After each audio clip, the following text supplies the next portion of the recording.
வணக்கம் மக்களே. நீங்க வாடகை வீடு தேடுறவங்களா இருந்தா, இந்த வீடியோ கண்டிப்பா உங்களுக்கு யூஸ்ஃபுல்லா இருக்கும். ஏன்னா, என்னென்னலாம் நம்ம செய்யணும், எது எதெல்லாம் நம்ம செய்யக்கூடாது அப்படிங்கிறத ஒண்ணு ஒண்ணா இப்ப பார்க்கலாம். நம்ம நினைப்போம், இதுதானே அப்படின்னு சில காரியங்கள கேர்லெஸ்ஸா நம்ம விட்டுருவோம். அதனால நம்ம பண இழப்பு நமக்கு நெறையவே இருக்கும். பண இழப்புங்கிறத விட மனச்சஞ்சலங்கள், அதுக்கப்புறம் சகித்து வாழ வேண்டிய சில காரியங்களெல்லாம் நமக்கு புடிக்காமலே இருக்கும். ஆனா, அது சகித்து வாழ வேண்டிய நிலைமை இருக்கும். அதனால வீணா ஸ்ட்ரெஸ்ஸு, பணச்செலவு, நேரம் நமக்கு வீணா போகும். இதெல்லாம் 1, 2 விஷயங்கள நம்ம சரியா நம்ம வீடு வாடகைக்கு தேடும்போதே நம்ம பார்த்துட்டோம்னா, இதெல்லாம் நம்ம தவிர்க்கலாம். அதுதான் நம்ம ஒண்ணு ஒண்ணா பார்க்க போறோம். இது வேற ஒண்ணும் இல்ல. என்னோட சொந்த அனுபவத்துல தான் சொல்றேன். 14 வருஷம் நான் வாடகை வீட்ல தான் இருக்கிறேன். கடந்த 9 வருஷத்துல 8 வீடு மாற வேண்டிய சூழ்நிலைகள் ஏற்பட்டுடுச்சு. அந்த அனுபவத்தெல்லாம் வச்சு தான் நான் சொல்றேன். என்ன மாதிரி வேற யாரும் கஷ்டப்படக்கூடாது அப்படிங்கிறதுக்காக மட்டும் தான் நான் இத வீடியோவா வெளியிடுறேன். கண்டிப்பா இது யூஸ்ஃபுல்லா தான் இருக்கும். ஃபர்ஸ்ட்டு என்னன்னா, வீடு நம்ம வாடகைக்கு தேடும்போது, குழந்தைங்களா இருந்ததுன்னா கண்டிப்பா நம்ம ஸ்கூல் பார்ப்போம் இல்லையா? ஸோ ஃபர்ஸ்ட்டு நம்ம ஸ்கூல தான் ஃபிக்ஸ் பண்ணணும். இந்த ஸ்கூல்ல நம்ம சேர்க்க போறோங்கிறது. நம்ம அங்க போயிட்டு வாடகைக்கு போயிட்டு வீடு தேடலாங்கிறது தான் கதையே இருக்கவே கூடாது. ஏன்னா, அது ரொம்ப மன உளைச்சலுக்கு ஆளாயிடும். அதனால ஃபர்ஸ்ட்டு எந்த ஸ்கூல் அப்படிங்கிறத ஃபைனலைஸ் பண்ணி அட்மிஷன் போட்டுடுங்க. அப்படி போட்டுட்டு, அதுக்கப்புறமா நீங்க வாடகைக்கு வீடு தேடினீங்கன்னா, அந்த ஸ்கூல் பக்கத்துலயோ அல்லது ட்ரான்ஸ்ஃபர் ஆகி வரவங்களா இருக்கலாம், கம்பெனில வேலை செய்றவங்களா இருக்கலாம், ஆஃபீஸ்ல வேலை செய்றவங்களா இருக்கலாம். ஸோ எந்த கம்பெனி அல்லது எந்த ஆஃபீஸு, ஸ்கூலு அத ஃபிக்ஸ் பண்ணிட்டு, அது பக்கத்திலேயே வீடு தேடுங்க. அப்போ தான் நமக்கு டிரான்ஸ்போர்ட் அது பக்கத்தில நம்ம தேடும்போது டிரான்ஸ்போர்ட் பஸ்ஸுக்கோ அல்லது பெட்ரோலுக்கோ குடுக்கக்கூடிய அமௌண்ட் மணி நமக்கு சேவ் ஆயிடும். குழந்தைங்களா இருந்தா அவங்களுக்கு பாதுகாப்பான ரோடு கிராஸ் பண்ணணுமா? வேண்டாமா? அப்ப அந்த பக்கத்திலேயே நம்ம வீடு பார்க்கலாம். சேஃபா இருக்கும். நடந்து போயிடுறாங்களா? அல்லது ஸ்கூல் பஸ் வருமா? இதெல்லாம் நம்ம யோசிக்கிறதுக்கு நமக்கு டைம் இருக்கும். அதுக்கு தக்கபடி நம்ம வீடு பார்த்துக்கலாம். 2வது நீங்க வீடு பார்க்கும்போது, அந்த ஏரியாவ புரோக்கர் சொல்லிட்டாரு அதுக்காக, அல்லது கூட வேலை செய்றவங்க சொல்லிட்டாங்க, அல்லது உங்களுக்கு தெரிஞ்சவங்க சொல்லிட்டாங்கிறத அப்படியே நம்பிறக்கூடாது. அந்த ஏரியாவ நீங்க எங்க வீடு பார்க்க போறீங்களோ, அந்த ஏரியாவ 1, 2 தடவ நீங்க சுத்தி பார்த்துறணும். கண்டிப்பா நீங்களே நேரடியா போய் பார்த்தா தான் உங்களுக்கு ஒரு ஐடியா கிடைக்கும். அது எப்படிப்பட்ட ஏரியா அப்படிங்கிறது. அத நீங்க டெய்லியும் போணும்.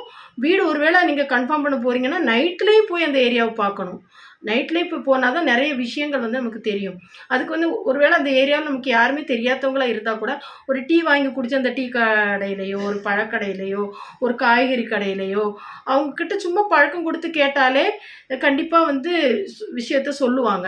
புரோக்கர்ஸ் தான் நெறைய விஷயத்த மறைச்சிருவாங்க. ஆனா இந்த சின்ன சின்ன கடைகள்ல நம்ம கேட்டோம்னா, இந்த ஏரியாவ பத்தி சில டீட்டெயில்ஸ் நமக்கு கண்டிப்பா தெரியும். அடுத்து நம்ம பார்க்குறது என்னன்னா, பட்ஜெட்டு. இந்த அமௌண்ட்டுக்கு தான் நம்ம வீடு பார்க்க போறோங்கிறத முதல்ல ஃபிக்ஸ் பண்ணிறணும். 5000 டூ 6000 அல்லது 10,000 இதில தான் பார்க்க போறோம். அப்படிங்கிறத நம்ம ஃபிக்ஸ் பண்ணிட்டோம்னா, நம்ம சொல்லி வைக்கிறவங்கட்டா இருக்கட்டும், நம்ம தேடுறவங்களா இருக்கட்டும், இந்த அமௌண்ட் தான் அப்படின்னு நம்ம சொல்லிட்டோம்னா, அது கொஞ்சம் அவங்களுக்கு ஈஸியா இருக்கும். தேவையில்லாத அலைச்சல்கள், டைமு, பண விரயம் நம்ம அதெல்லாமே இதில நம்ம தடுத்துறலாம். அதே மாதிரி கிரவுண்ட் ஃப்ளோரா, ஃபர்ஸ்ட் ஃப்ளோரா? கிரவுண்ட் ஃப்ளோர்னா இப்போ டிசபிலிட்டி சைல்டு இருக்கிறவங்களா இருந்தா, அல்லது வயசானவங்களா இருந்தா, அல்லது நடக்க முடியாதவங்களா இருந்தா, நம்ம எப்பவுமே கிரவுண்ட் ஃப்ளோர். இப்ப யாராவது சொல்லும்போது ஃபர்ஸ்ட் ஃப்ளோர்ன்னு சொன்னா, நம்ம அத அப்படியே தவிர்த்துறலாம். என்னெல்லாம் பொறுத்தவரையில வீட்ல வயசானவங்க இருக்காங்க. என் குழந்தையால நடக்க முடியாது.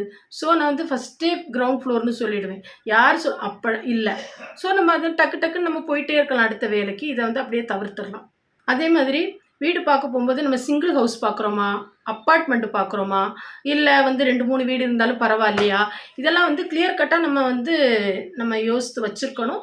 அத நம்ம யார்ட்ட வீடு பார்க்க சொல்றோமோ, அல்லது நம்மளே போய் பார்க்குறோமோ, அது எல்லாமே டக்குன்னு இப்போ உடனே வீடெல்லாம் தொறந்து காட்ட மாட்டாங்க. அ வீடு வாடகைக்குன்னு போர்டு போட்டா கூட. அப்ப அது ஃபோன் நம்பர் இருந்தா கூட ஃபோன் பண்ணும்போது நமக்கு இதெல்லாம் சொல்றதுக்கு வசதியா இருக்கும். தேவையில்லாம நெறைய எல்லாத்தையும் கேட்டு முடிச்சுட்டு, கடைசியில மேல வீடு, கீழ வீடுன்னு சொல்லும்போது நம்ம டைம் தானே மிச்சம் ஆகும். இது தேவையில்லாத ஸ்ட்ரெஸ் எல்லாம் கூட இதில நம்ம முடிச்சிடலாம். அதனால எங்க பார்க்க போறோம்? சிங்கிள் ஹவுஸா? அல்லது அப்பார்ட்மெண்ட்டா? 2, 3 பேர் இருந்தா ஓகேவா? இதெல்லாங்கிறத நம்ம கிளியர் கட்டா ஃபர்ஸ்ட்டே நம்ம ஃபேமிலியா நம்ம ஆலோசிச்சு வச்சிருக்கணும். அதே மாதிரி அ ஒரு சிங்கிள் பெட்ரூமா அல்லது டபுள் பெட்ரூமா, பாத்ரூம் எப்படி 2 பெட்ரூம்ல இருக்கணுமா வேண்டாமா? இல்ல ஒரு பெட்ரூம் ஒரே ஒரு பாத்ரூம் இருந்தா போதுமா? அல்லது வெளிய டாய்லெட் இருக்கணுமா? இது அப்படிங்கிறது ஐடியாலாம் கரெக்ட்டா நம்ம வச்சிருக்கணும். நம்ம குடுக்குற அமௌண்ட்டுக்கு இதெல்லாம் பொருந்தி வருதா? இதெல்லாமே நம்ம வந்து யோசித்துட்டு இருந்தோம்னா, யோசித்து வச்சுட்டோம்னா, டக்கு டக்குன்னு கேட்டுட்டு நம்ம போயிட்டே இருக்கலாம் அடுத்த வீடு. அது மாதிரி ஒரு வீட நீங்க பார்க்க போறீங்க. ஓரளவுக்கு ஃபோன்லயே பேசிட்டோம். இதெல்லாம் கரெக்ட்டா இருக்கு. அல்லது வெளியில நின்னு தான் பதில் சொல்லுவாங்க. ஜென்ட்ஸ் எல்லாம் டக்குன்னு வீட்டுக்குள்ள அலோவ் பண்ண மாட்டாங்க. நீங்க ஃபர்ஸ்ட்டா தான் இந்த வீட்ட பார்க்குறீங்க, பேசுறீங்க அப்படின்னா, இந்த வீட திரும்ப அவங்க பார்க்க போறாங்கன்னா, நீங்க போறீங்கன்னா, கண்டிப்பா லேடீஸ வந்து நீங்க கூட்டிட்டு போணும். இப்போ 2 பேரா இப்போ லேடீஸ் இல்லன்னா அட்லீஸ்ட் 2 பேரா தான் போணும், வீட பார்க்க போகும்போது. ஸோ, அப்பதான் அவங்களும் நம்பிக்கையா நெறைய விஷயங்கள நமக்கு சொல்லுவாங்க. நம்மளும் கேட்கக்கும் நமக்கு முடியும். நெறைய விஷயங்கள நம்ம தெரிஞ்சுக்கலாம், பார்க்கலாம். ஒரே ஒரு தடவ தான் அப்படியே காட்டிடுவாங்க. அப்போ வந்து அவங்க கொஞ்சம் விஷயங்கள பார்ப்பாங்க, நம்ம கொஞ்சம் விஷயங்கள பார்ப்போம். அப்போ நம்ம கேட்கறதுக்கு, நம்ம டவுட்டெல்லாம் கிளியர் பண்றதுக்கு ரொம்ப யூஸ்ஃபுல்லா இருக்கும்.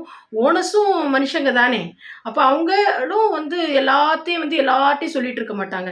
எத்தன பேர் அவங்கள பார்க்க வருவாங்க இல்லையா? ஸோ நம்ம 2 பேரா போகும்போது ஒரு நம்பிக்கைய கிரியேட் பண்றதுக்கு அது வந்து நல்லாருக்கும். அதுதான். அதுக்கப்புறம் நம்ம சேஃப்டிய பார்க்கணும். ஒரு வீட பார்க்க போறீங்கன்னா, குழந்தைங்க இருந்தாலும் சரி, இல்லாட்டாலும் சரி, வயசானவங்க இருந்தாலும் சரி, இல்லாட்டாலும் சரி, சேஃப்டி ரொம்ப ரொம்ப முக்கியம். ஆம் ஃபர்ஸ்ட் ஃப்ளோர்லாம் இருக்கீங்கன்னா, ஸ்டெப்ஸ் இருக்கா? வெளியில ஸ்டெப்ஸ் இருக்கா? உள்ள ஸ்டெப்ஸ் இருக்கா? ஸ்டெப்ஸ் இருந்தாலும் அந்த கிராப் பார் கைப்பிடி சுவர் இருக்கா? அதுக்கப்புறம் ப்ளக்கெல்லாம் சரியா வந்து சேஃப்டியா செக்யூரா இருக்கா? அதுக்கப்புறம் டோர் எல்லாம் எப்படி இருக்குது? சில வீடுகள்ல தெரியவே செய்யாது. என்னோட அனுபவத்தில சொல்றேன். ஒரு வீடெல்லாம் பார்க்க போம்போது ஒண்ணுமே தெரியல. ஆனா அந்த வீடுக்கு நாங்க குடி போன பிறகு தான் தெரியுது. சுவிட்ச் எல்லாம் கடகடன்னு ஆடிட்டு இருக்கு. அப்புறம் அதுக்கு நம்ம செலவழிக்கிறோம். சரி செல்ஃப்‌க்கு கீழ நெறைய பொந்துரு. என்னடா எலியெல்லாம் வந்து போகுது, ஓனா வருது, அரணைலாம் இருக்குது. பகல்ல தெரிய மாட்டுது. நைட் அப்படி இப்படி வருதேன்னு பார்த்தா, அந்த செவரோட சேர்த்து வச்சிருப்பாங்கல்ல செல்ஃப், அதுக்கு கீழ பார்த்தா அவ்ளோ பொந்து. அப்ப நம்ம என்ன பண்ண முடியும்? வந்தாச்சு. நம்ம தான் வந்து அடைச்சாகணும்.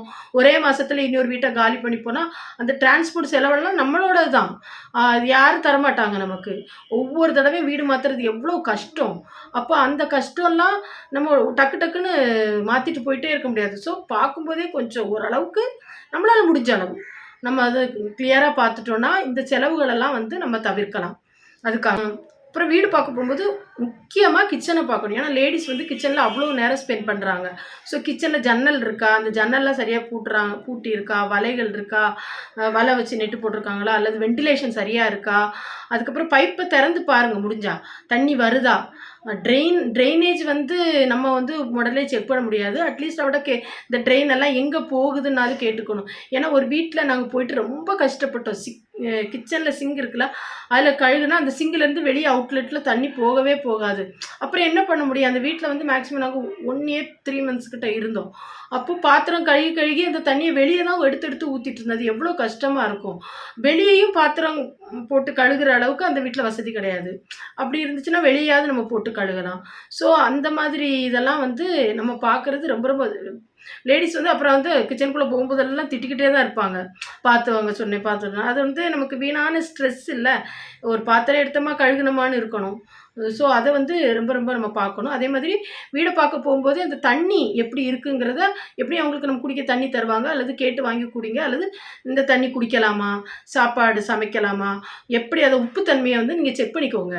ஏன்னா அட்லீஸ்ட் துணி துவைக்கிறதுக்கு, குளிக்கிறதுக்கு, சமையல் பாத்திரங்கள் கழுகுறதுக்கு, புழங்குறதுக்கு, சமைக்கிறதுக்காக அந்த தண்ணிய வந்து நம்ம யூஸ் பண்றது மாதிரி இருக்கான்னு பார்க்கணும். குடிக்கிறதுக்காக அட்லீஸ்ட் நம்ம வெளிய வாங்கிடலாம். இதுக்கெல்லாம் நம்ம வந்து வெளிய வாங்குறது மாதிரி இருந்துச்சுன்னா, அதுவே வந்து தண்ணிக்கே ஒரு மாசத்துக்கு ஒரு ரூ. 1000 ரூ. 1500 ஆச்சுன்னா வந்து அதுவே நமக்கு ஒரு பெரிய பட்ஜெட் ஆயிடும். நமக்கு அது ஒரு மன உளைச்சலாவும் இருக்கும். ஸோ அத நம்ம வந்து பார்த்துக்கணும். அதேமாரி தண்ணிக்கு வந்து சிலவங்க வந்து மணி வாங்குவாங்க. மேக்ஸிமம் ரூ. 100 ரூ. 50 வாங்குவாங்க. ஒவ்வொரு இடத்த பொறுத்து. சிலர் வந்து நாங்க ஒரு வீட்ல போகும்போது என்ன பண்ணாங்க ரூ. 100 சொன்னாங்க. அதுக்கப்புறம் போய் ஒரு 4 மாசத்துல அவங்க போர் போட்டாங்க. அது அவங்களுக்கு தான் போர் போட போறாங்க. ஆனா இந்த போர் போட்டுட்டு, நாங்க போர் போட்டிருக்கோம் செலவாச்சுன்னு சொல்லி எக்ஸ்ட்ரா ஒரு ரூ. 500 வாங்க தொடங்கிட்டாங்க. இந்த வேற வழியும் இல்ல எங்களுக்கு. ஏன்னா பக்கத்து வீட்லலாம் நல்ல தண்ணி இருக்கு. இவங்களுக்கு வீட்டுக்கு மட்டும் தான் தண்ணி கம்மியா போர் இருந்துச்சு. அவங்க கொஞ்சம் ஆழப்படுத்துனாங்க. அதுக்காக எக்ஸ்ட்ரா எங்ககிட்ட ரூ. 500 வாங்க தொடங்கிட்டாங்க. சரி தொலைஞ்சு போன்னு நாங்க குடுக்கவும் செஞ்சுட்டோம். ஸோ இதெல்லாம் வந்து நமக்கு எக்ஸ்ட்ரா செலவு. வாடகையும் குடுத்து, தண்ணிக்கும் நம்ம ரொம்பவே குடுத்தோம்னா, அது வந்து நமக்கு ரொம்பவே செலவாயிடும். ஸோ இதெல்லாம் வந்து கிளியர் கட்டா பேசி முடிவு பண்ணிறணும். ரொம்ப பொலைட்டா பேசினா போதும். இதெல்லாம் எப்படி? என்ன? ஏது? நமக்கு வேண்டான்னா, அப்ப அங்கேயே நம்ம அவாய்ட் பண்ணிட்டு நம்ம போயிட்டே இருக்கலாம். நம்மளோட செலவுகள் வந்து மிச்சமாகும். கண்டிப்பா ஓனர்ஸ் வந்து நம்மட்ட கேட்பாங்க, எத்தன மெம்பர்ஸ் இருக்கீங்கன்னு. நம்ம வந்து வீட்ல எத்தன மெம்பர்ஸோ அத உண்மைய சொல்லிடணும். சிலர் வந்து சின்ன பிள்ளைங்கள கணக்குல எடுக்க மாட்டாங்க. சிலர் வந்து அ நம்ம வீட்ல யாரோ அண்ணன் பிள்ளைங்களோ, அக்கா பிள்ளைங்களோ நின்னு தங்கி படிப்பாங்க. அவங்களையும் சொல்ல மாட்டாங்க. ஒரு குத்துமதிப்பா ஒரு 5 பேருன்னு சொல்லிடுவாங்க. இல்ல 4 பேருன்னு சொல்லிடுவாங்க. அதுக்கப்புறம் நம்ம வாடகைக்கு வரும்போது, அவங்க என்ன சொல்லுவாங்க, "நீங்க 4 பேருக்கு தானே கேட்டீங்க. இப்ப 5 பேர் இருக்கீங்க. ஸோ உங்களுக்கு ரூ. 1000 கூட்டி தர்றோம். கூட்டி தான் நீங்க தந்தாகணும்." இந்த மாதிரியெல்லாம் பேசுவாங்க. ஏன்னா, அவங்க யோசிப்பாங்க. தண்ணி நெறைய செலவாக்குறாங்க. இதெல்லாம் யோசிப்பாங்க ஓனர்ஸு. ஸோ எதுவுமே நீங்களுமே நம்மளுமே உண்மைய பேசிடணும். 4 பேர் இருக்கோம். அல்லது 3 பேர் இருக்கோம். பெரியவங்க இத்தன பேரு, சின்னவங்க எதுக்கு சொல்றேன்னா, ஒரு ஒரு வீட்ல நாங்க வாடகைக்கு போம்போது, அப்ப நாங்க எங்க வீட்ல 6 பேர் இருந்தோம். ஸோ 6 பேருன்னு சொன்னனால நெறைய வீட்ல ரிஜெக்ட் பண்ணிடுவாங்க. 6 பேரா? அங்கேயே கட் ஆயிடும். நாங்க வந்து ஏன்னா அது அவங்களோட விருப்பம். அதனால நம்ம அதெல்லாம் தப்பு சொல்ல முடியாது.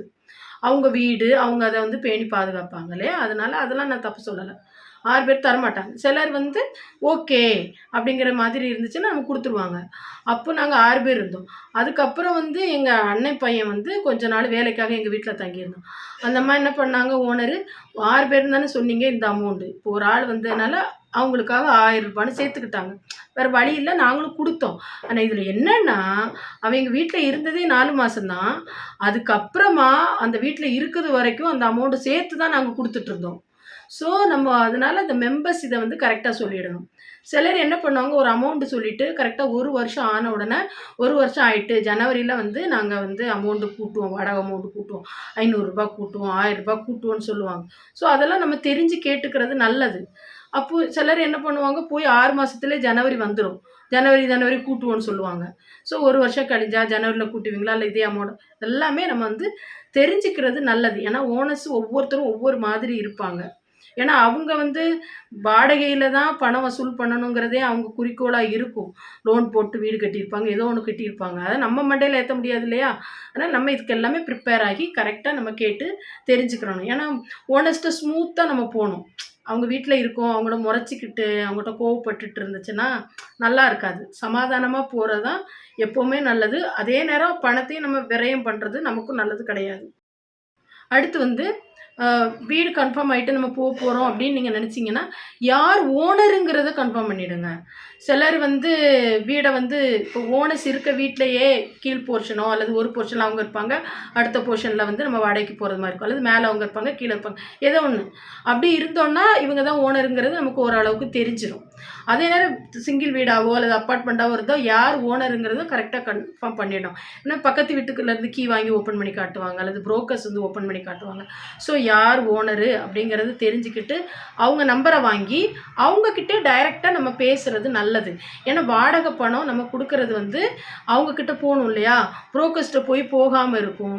அல்லது வேற யாராவது நம்மகிட்ட ஒரு ரூ. 1000 எக்ஸ்ட்ரா வாங்கிடுவாங்க. ஃபார் எக்ஸாம்பிள் ஓனர் வந்து ஒரு 6000 சொல்றாருன்னா, இவங்க நம்மகிட்ட 7000 சொல்லிடுவாங்க. சொல்லிட்டு இவங்களுக்கு ஒரு அமௌண்ட், அங்க ஒரு அமௌண்ட். ஸோ ஓனர் கிட்ட நேரடியா நம்ம பேசுறது நல்லது. நாங்க அப்படியும் ஒரு அபார்ட்மெண்ட்ல இருந்திருக்கோம். அப்போ ஓனர்கிட்ட இருந்து நான் இது பேங்க் அக்கவுண்ட் வாங்கி கரெக்ட்டா மாசம் மாசம் அவங்க சொல்ற டேட்டுக்கு நம்ம குடுத்துட்டே இருப்போம். ஸோ ஓனர்கிட்ட கான்டாக்ட் ரொம்ப இல்லனாலும் யாருன்னு அவங்களும் டெனன்ட் யாருன்னு தெரிஞ்சிருக்கணும். நமக்கும் ஓனர் யாருன்னு தெரிஞ்சுக்கிறது நல்லது. வீடு பார்க்க போகும்போதே நம்மளோட டவுட் எல்லாம் நம்ம கேட்டு தெரிஞ்சுக்கணும். என்னன்னா, பெட் அனிமல்ஸ் வளர்க்கலாமா? நாய் வளர்க்கலாமா? சிலர் வந்து நாய் வச்சிருப்பாங்க. வளர்க்கலாமா? வேண்டாமா? அதுக்கப்புறம் டியூஷன் எடுக்கிறவங்களா இருந்தால் டியூஷன் எடுக்கலாமா? எடுக்கலாம். அதுக்கு தக்கபடி தானே நீங்கள் பார்த்துருப்பீங்க. அதையெல்லாம் அப்போவே சொல்லணும். செடி வைக்கலாமா? வைக்கக்கூடாதா? சிலர் வந்து வீட்டுக்கு வெளியில 1, 2 எனக்கெல்லாம் வந்து தொட்டி செடி 1, 2வது வைக்கணும்னு இருக்கும். அப்போ அதெல்லாம் வளர்க்கலாமா? வளர்க்கக்கூடாதா? அது இதெல்லாம் வந்து அப்புறம் துணி துவைக்கிறது கூட சிலர் வந்து சாயங்காலம் 6 மணி ஆனா துணி துவைக்கக்கூடாதுன்னு சொல்லுவாங்க. அதெல்லாம் அங்கேயே நம்ம கேட்டுட்டோம்னா, நம்ம வந்து வீட சூஸ் பண்ணுறதுக்கு ஈஸியா இருக்கும். அ ஏன்னா இப்போ வந்து எனக்கெல்லாம் டியூட்டி வந்து நைட் டியூட்டி முடிச்சுட்டு காலையில வருவேன். சில நேரம் வந்து ஈவினிங் டியூட்டி முடிச்சுட்டு 8 மணிக்கு தான் வர்றது மாதிரி இருக்கும். அப்போ தான் நம்ம குளிப்போம், அப்போ தான் நம்ம துணி துவைப்போம். ஆனால் இது வந்து அபசகுனம்னு சிலர் சொல்லிடுவாங்க. அவங்களுக்கு பிடிக்காது. ஸோ அதை நம்ம அவங்கள டிஸ்டர்ப் பண்ண வேண்டாம். நமக்கு இந்த வீடு வேண்டாம், வேறு வந்து போயிட்டே இருக்கலாம். முறவாசல் செய்கிறதுன்னு ஒன்று இருக்குது இல்லை, வீடு பெருக்கி கோலம் போடுறது, தண்ணி தெளிக்கிறது, இதெல்லாம் வந்து நம்மளால் செய்ய முடிஞ்சுன்னா ஓகே. நம்ம வாடகை போர்ஷனாக இருக்கோன்னா நம்ம தான் செஞ்சு ஆகணும். இப்போ என்னை பொறுத்த வரைக்கும் நைட் டியூட்டி இருக்கும். நைட் டியூட்டி முடிச்சுட்டு எப்படி மாதத்தில் ஒரு 7 நாள் நைட் டியூட்டி இருக்கும். இப்போ காலைல 8 மணிக்கு தான் வருவேன். எங்கேருந்து முறவாசல் செய்கிறது? ஸோ இதெல்லாம் நான் முதல்லே சொல்லிவிடுவேன். அப்போ வந்து அவங்க என்ன சொல்லுவாங்க, யாரையாவது ஒரு ஆளை வச்சுக்குவாங்க. வச்சுட்டு ரூ. 250 கொடுத்துருங்கன்னு சொல்லுவாங்க. சிலர் வந்து அந்த ஓனஸை நாங்களே பண்ணிக்கிறோம், கோலப்பொடி வாங்கி கொடுங்க, அல்லது இதுக்குள்ள அமௌண்ட் கொடுங்கன்னு சொல்லுவாங்க. மேக்ஸிமம் 250 300 வரைக்கும் நாங்கள் கொடுத்துருக்குறோம். இது வந்து மியூச்சுவல் அண்டர்ஸ்டாண்டிங்கில் அப்போவே போயிடும். இல்லைன்னா நான் மட்டும் தான் செய்கிறேன், இது செய்யவே இல்லை, அந்த மாதிரி நிறைய பிரச்சனைகள் வரும். உங்களால் செய்ய முடிஞ்சால் வெல் அண்ட் குட், நம்மளே செஞ்சிடலாம். அந்த மணி வந்து நம்ம சேவ் பண்ணிக்கலாம். இல்லை அவங்க ஒரு நாள் நம்ம ஒரு நாளாக, இதெல்லாம் ஓரளவுக்கு நம்ம ஃபிக்ஸ் பண்ணும்போது நைஸாக கேட்டோன்னா அவங்களும் சொல்லிவிடுவாங்க. ஓகே, இவங்க வந்து வீட்டுக்கு வர்றதுக்கு இவங்களுக்கு ரொம்ப, நம்ம வீட்டுக்கு வரதை அவங்க ஃபிக்ஸ் பண்ணிட்டாங்க போல் அப்படிங்கிறத நினச்சிட்டு நம்மளுக்கு சொல்லிவிடுவாங்க. இதெல்லாம் வந்து லேடிஸோடு போனால் தான் இந்த மாதிரி விஷயங்களெல்லாம் செய்ய முடியும். ரொம்ப ஹார்டாக அந்த மாதிரி பேசிடக்கூடாது. அவங்க தான் ஓனரு. நம்ம வந்து கொஞ்சம் பவ்யமாக தான் நம்ம கேட்கணும். கேட்கும்போது தான் நம்மளே அவங்களுக்கு பிடிக்கும்.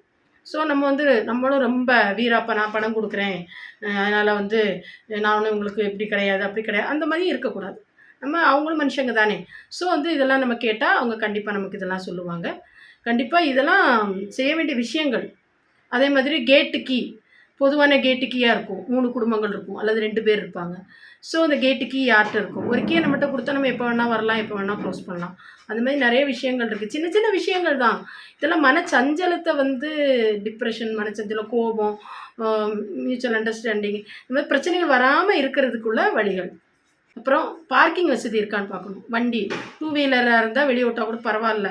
சிலருக்கு வந்து அதுவும் நமக்கும் அது பொக்கிஷன் தானே. ஸோ பார்க்கிங் வசதி இருக்கா, கார் இருக்கிறவங்க கார் விடுறதுக்கு வசதி இருக்கா, அதெல்லாம் கூட நீங்கள் பார்த்துக்கோங்க. அப்புறம் வந்து என் ஹஸ்பண்ட் இதெல்லாம் கூட பார்ப்பாரு.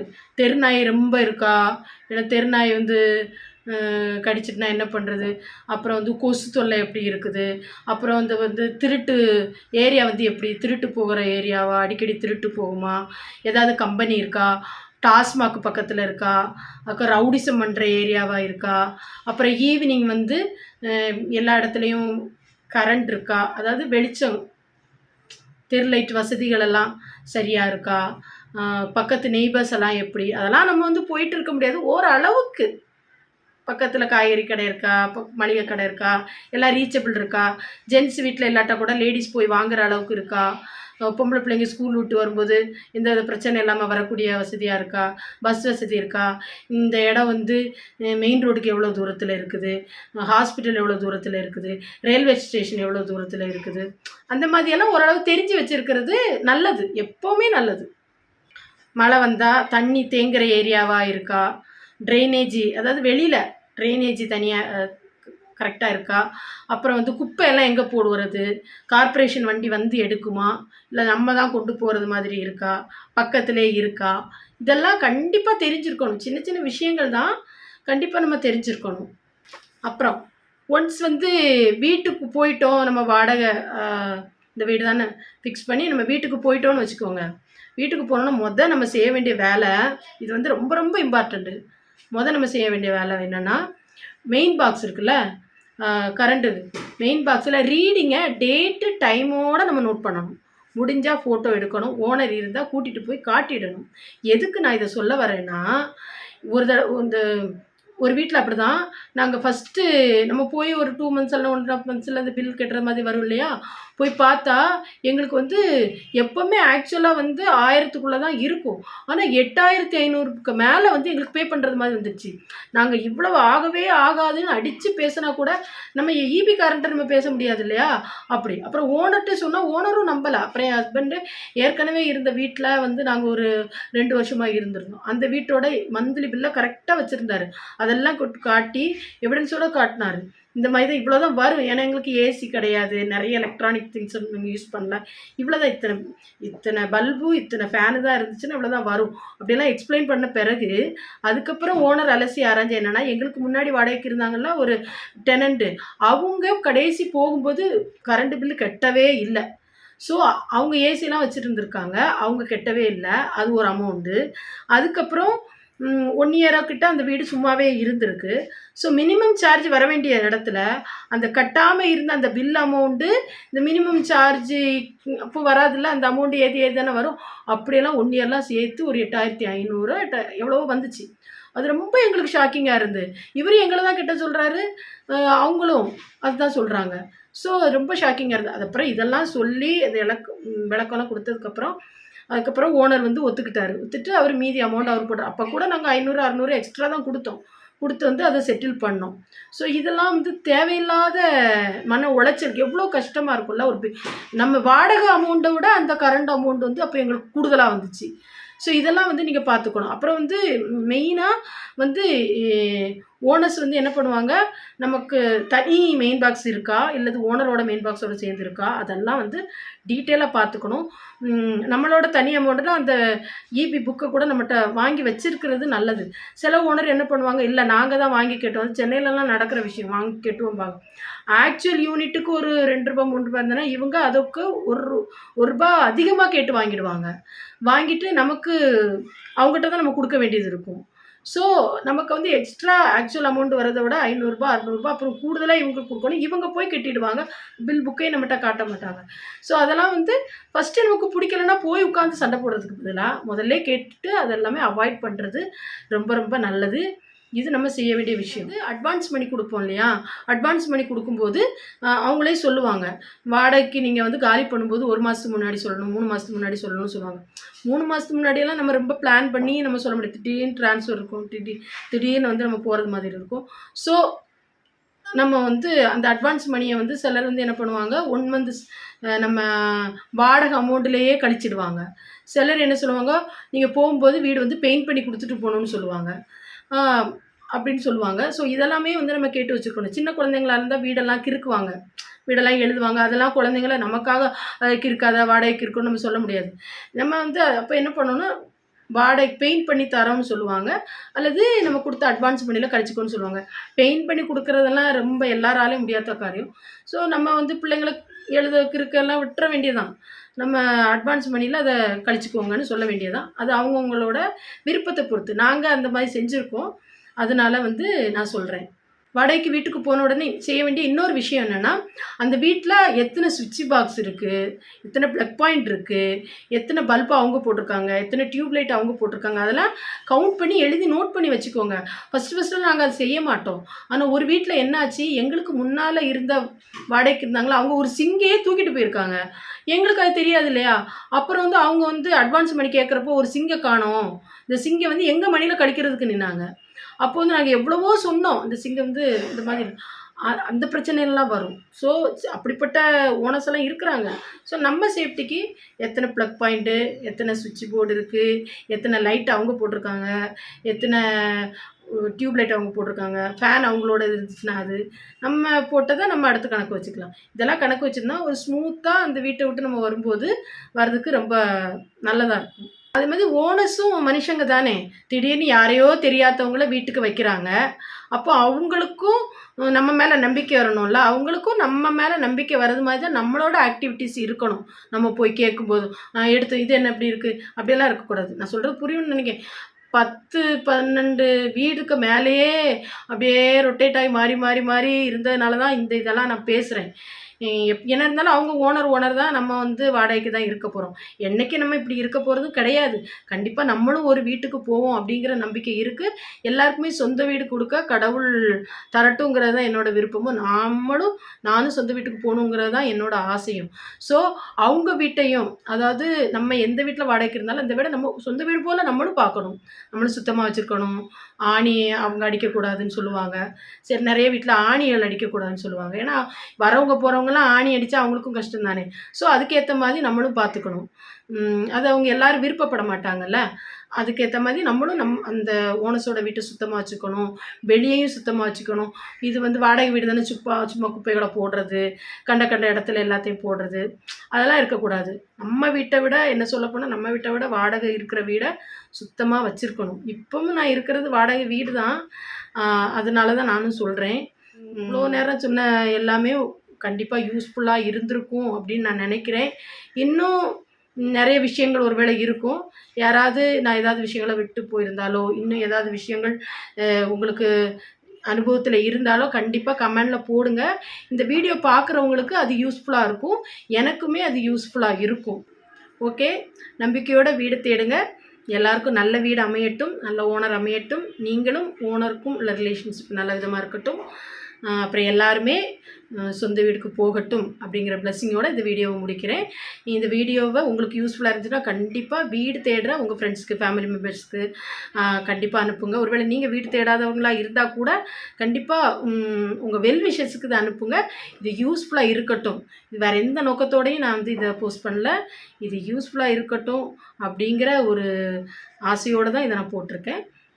நன்றி, வணக்கம்.